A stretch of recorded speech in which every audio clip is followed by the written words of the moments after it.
Last night I went to a New Year's Eve party, uh, and a young man came up to me who's a guy from my church, and I mean he is a very young guy in my opinion, but he is a digital artist, and he came up to me with his iPhone in his hand and said, "I just want to show you my drawings," and I'm like, "Okay, love it. Let me see them."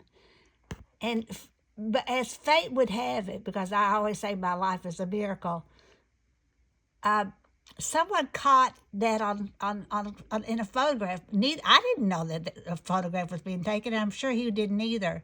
But someone caught that magical moment when this young man was showing me his art, and he told me, "I'm going to draw every day." And I said, "That's great. That is great news." And I've done that several years in a row. I've said one of my resolutions is I'm gonna draw every day.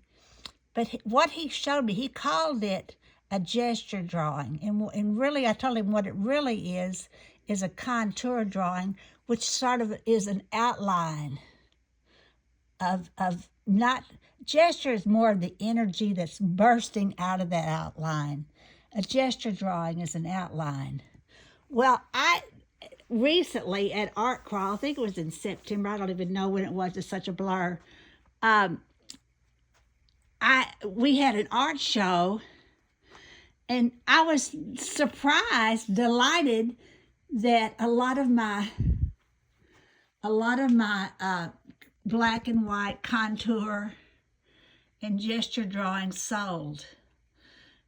I didn't even want to put them in the show. Somebody else put them in the show, and I was just amazed that as many people as they did bought them. This is a gesture drawing. See the difference?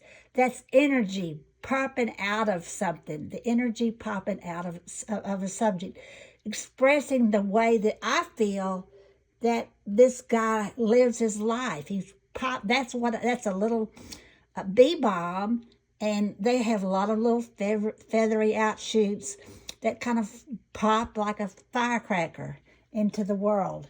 So today I'm going to start my tradition of drawing every day, and I'm going to start with gesture and contour because that's where I always start. So I'll share with you what I drew at the end of this session.